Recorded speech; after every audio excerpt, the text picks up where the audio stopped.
All right, guys. So I'm wrapping up a day of fishing, an afternoon of fishing, not a full day. And you had a blast on the water, caught some fish.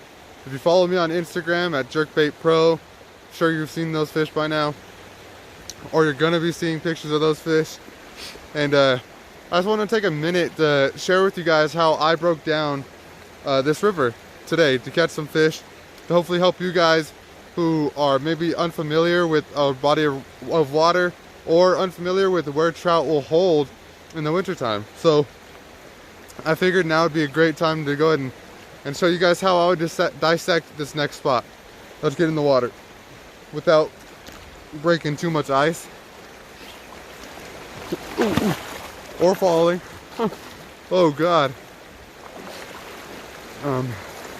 Definitely switch to the hard bottoms. With all this snow, the felt bottoms to your waders should be gone. Just a little tip so they don't freeze on you and become ice skates. But we're in the water now, and right in front of me we have 3 boulders here. 1, 2, and 3. And I love to look for big structure like that because it's going to break up the current and create holding spots for these fish. And the reason why they're holding spots is because the water's slower, so the fish can hold in that area without having to use so much energy fighting the current, which is big for them in the winter when there's not as much food in the river. It's a great way for them to save their calories, essentially. I'm going to move forward. Hopefully you guys can hear me over the water. I'm probably slurring my words a little bit because my face is just absolutely frozen right now. But take another look. This rock right here is typically one that I would actually skip over, and only because of the depth. I mean, it's not even a foot deep. And don't get me wrong, if you're in the middle of the day, fish able to get out in the middle of the day during the winter time, don't be afraid to hit these shallow spots like that. Right now it's like 4 p.m., 4:30, so I just go ahead and skip those shallow spots. But what I want to point out is how you can visibly see the current on both sides of the rock, and a kind of middle ground that's way calmer. And the hard part about fishing these types of areas is that 2 currents are colliding together, which means if you have an indicator like I do right now, your indicator can be pulling a completely different way than your flies. You got to keep that in mind. This is a great spot to Euro nymph or French nymph where you don't have an indicator. But if you do, keep that in mind, that your indicator may not be going the same way as your flies in areas like this.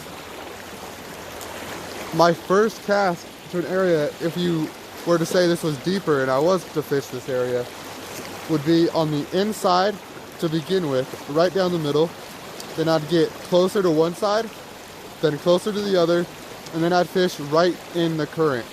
Sometimes, like I said, you would fish a shallower spot earlier in the day when it's at the peak warmth for the day. Sometimes those fish are okay using up some more energy. There's warmth out, there may even be a hatch going on. You know, not likely, but there could be more food for them, and so they don't mind getting in that fast water. Oh gosh. Trying to move without dying here, so we go to the next spot. This water is crystal clear. Look at that.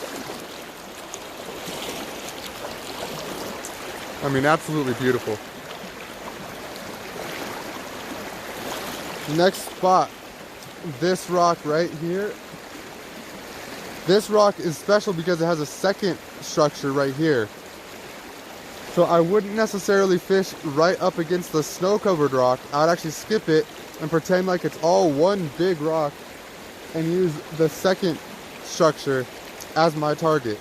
And you can see there's visibly a calm spot right behind it compared to both the rapid, it's not really a rapid, but the run on either side.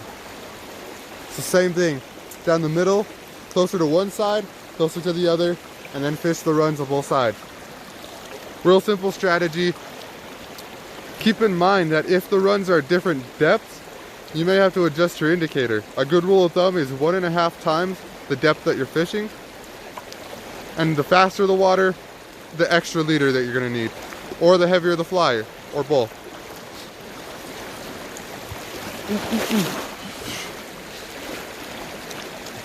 All right, now the prime spot of this little area that I would spend the most time dissecting without a doubt would be the last rock over here. That big boulder right there. This is probably half the river being obstructed by that boulder and the one next to it. That's why I would dissect this spot harder than the first two.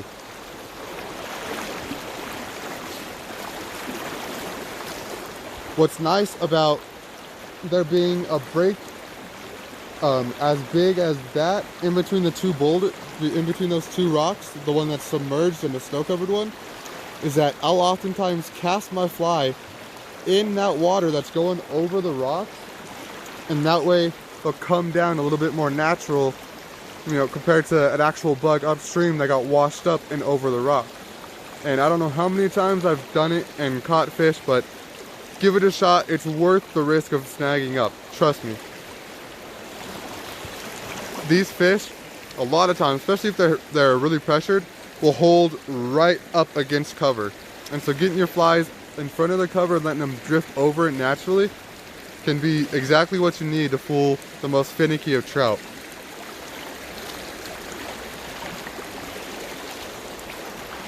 Now, since this is much wider water,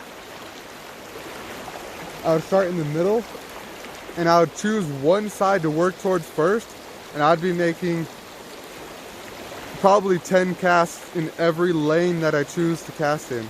And that's to allow my flies to get a good drift, because more often than not, your flies will be dragged by your indicator, even if you can't tell. In some way, you just give yourself the best odds of getting the perfect drift at a fish and letting them see it over and over or from a different angle. And so I would begin by choosing one half, and I would start on the half that I'm on. That way I don't spook fish over here as I try to work closer to fishing that way. Fish where you're gonna be essentially walking soon before you walk there. That way you have a chance of catching those fish. And you can see there is plenty of water over there, so there's no rush to try and get over there. Now, there's actually a submerged rock right there that's causing a similar scenario, breaking up the rest of this water. And so that lane in front of the snow-covered boulder and behind that submerged rock that I'm pointing at with my indicator would be an excellent holding spot. It actually looks like it's 3 feet deep, at least. From my angle, it seems it's probably deeper. It's visibly darker water and deeper. And so, you know, right here, there's not really a pool of any kind.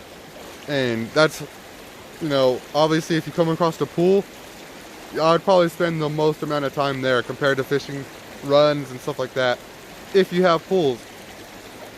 The only downside is a lot of our freestone streams and rivers like the one I'm on today don't have too many pools. They do every now and then, but you're going to be doing a lot more walking than fishing, we'll put it that way.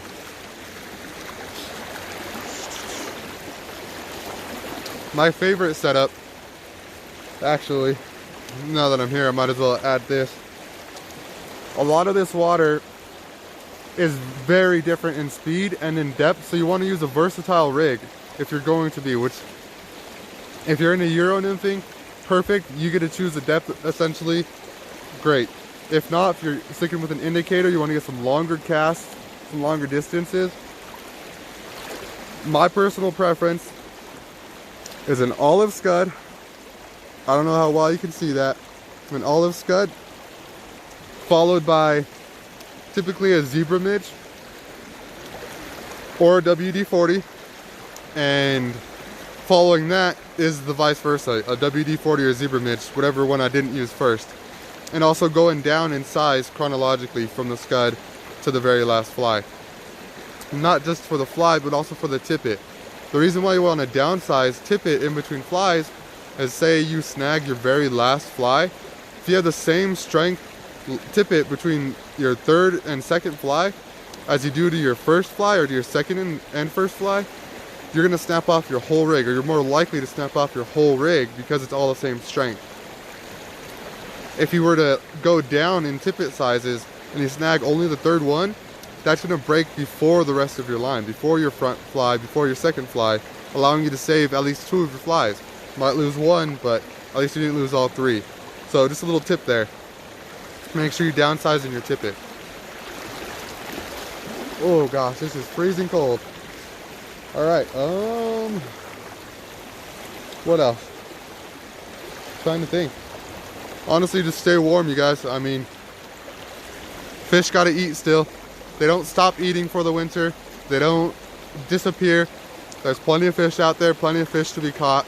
And if you want to know more, if you want to see the more detailed version of this and read it, there will be an article posted about this video. Link will be the first link in the description. And if you haven't already, subscribe to my channel. I'm going to be posting a lot more regularly this winter. I really want to start helping you guys out, especially the big beginner fly fishermen who think it's only ice fishing right now. Don't get me wrong, I'm going to be on the ice, but it's not just ice fishing season right now. So, without further ado, I'm going to go ahead and call it a day, head back to the car. I got a decent little walk ahead of me, and finish typing up the article to this video. So, if you're interested, make sure to check out my blog. First link in the description as always. And please, please, please join me on these adventures. Like this video if you found it helpful, and join me by subscribing to this channel. Can't wait to share more with you guys.